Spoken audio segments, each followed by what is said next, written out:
La dénonciation du voisin qui vous gêne ou que l'on jalouse est entrée dans une nouvelle époque, une nouvelle phase, car la dénonciation fait désormais système avec les réseaux sociaux, avec la presse. La justice, lorsqu'elle découvre ces éléments, est obligée de se saisir.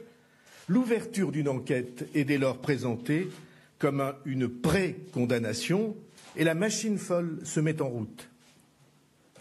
L'acte le plus anodin et le plus normal, sous ce miroir grossissant, apparaît suspect, d'autant que, chacun d'entre vous le sait, il n'est pas une vie humaine, collective ou personnelle, qui résiste à telle inquisition.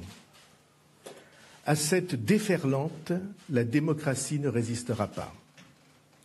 C'est une grande question pour notre société. Ceux qui s'intéressent à l'histoire savent que ça a été une grande question pour la Grèce antique, qui a dû prendre les mesures les plus sévères d'amende et de privation des droits civiques contre les dénonciateurs professionnels qui étaient stipendiés comme tels et qu'on appelait, ça vous rappellera l'école, les sycophantes. Je l'aime bien, Bayrou. Pas pour ses idées politiques, parce que de toute façon, sur la page de la politique, on n'en fait pas. Mais franchement, sycophante, dans une interview avec des journalistes, c'est clair qu'il va les renvoyer à l'école. Mais c'est quoi les sycophantes? Et d'où viennent-ils réellement? Vous êtes sur la petite histoire, et on va essayer de pas trop vous mentir.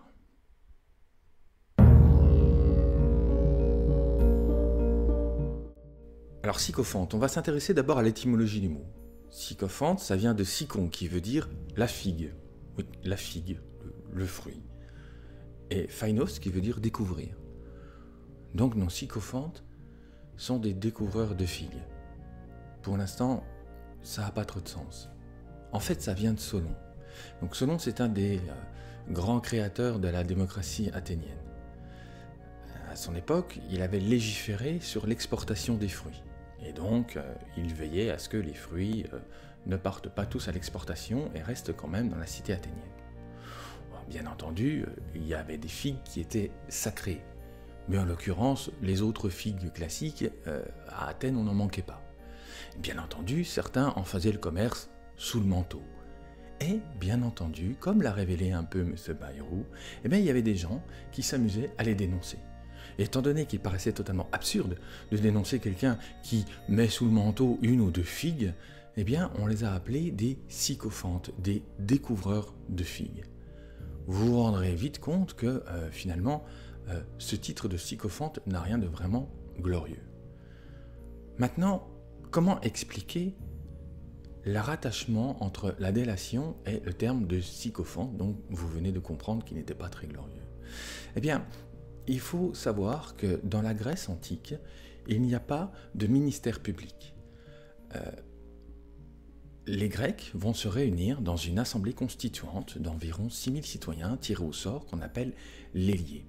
Ce regroupement de citoyens va déterminer des litiges, va statuer sur les litiges des citoyens. Et il faut savoir qu'il y a un droit dans la citoyenneté athénienne, c'est le droit de dénoncer les autres. Et en fait, le principe est là. N'ayant pas de ministère public pour poursuivre les gens au titre de la société et de la loi, on laisse les citoyens le faire à la place. Grave, grave erreur. Et d'ailleurs, les Athéniens vont s'en mordre les doigts, parce que, bien entendu, tout le monde et n'importe qui commence à poursuivre tout le monde sur n'importe quoi. Car il faut savoir que lors d'une délation, et s'il y a condamnation, on touche une partie substantielle de l'amende qui va être versée par l'accusé. Donc il y a des gens qui deviennent des véritables professionnels de la délation. Et c'est c'est à cela que fait référence en fait Bayrou. Et bien entendu, ces spécialistes de la délation, on va les accuser et surtout les traiter de sycophantes, c'est-à-dire de trouveurs de figues. Ce sont des gens de peu de vertu qui vont en faire un véritable mode de vie, car le simple fait, comme l'a dit notre garde des Sceaux, d'être accusé pouvait déjà nuire en soi. Et donc, la plupart du temps, les gens riches essayaient d'éviter d'être traînés devant les liers et donc s'arrangeaient à l'amiable avec l'accusateur. Alors bien entendu, comme il a été dit dans la conférence, Athènes va prendre des mesures assez fortes pour empêcher les sycophantes d'agir.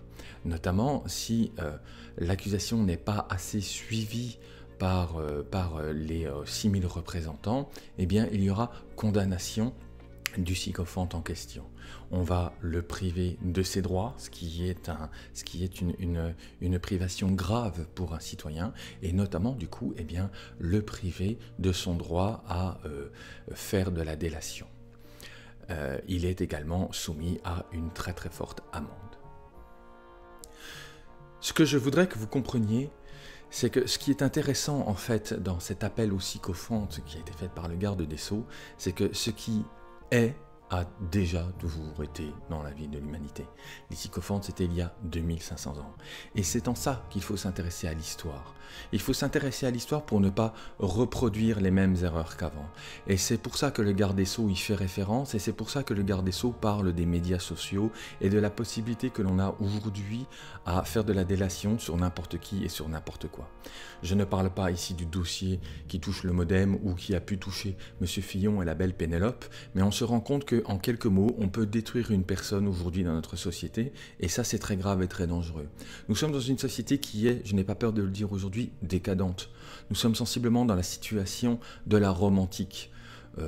Nos loisirs brillent par leur vacuité et notre politique est des plus déplorables.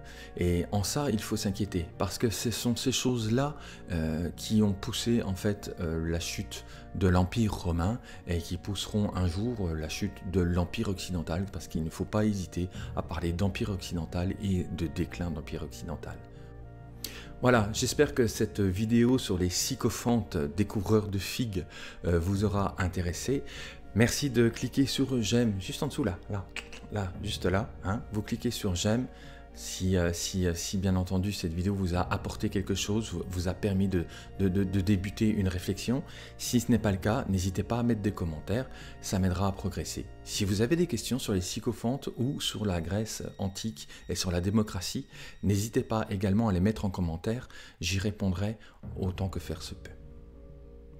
Je tenais à vous remercier parce que depuis cette semaine, vous êtes 100 abonnés sur ma page. Alors ça peut paraître bien peu en comparaison d'autres youtubeurs, mais moi ça me satisfait beaucoup. Ça fait 100 personnes qui me suivent au quotidien, ça fait un petit amphi dans lequel on tient nos conférences et dans lequel on parle de l'histoire moderne, contemporaine, antique, Moyen-Âge et préhistoire. Dans les prochaines vidéos, j'envisage de traiter d'un petit peu de la mythologie, donc ça j'espère que ça va vous intéresser.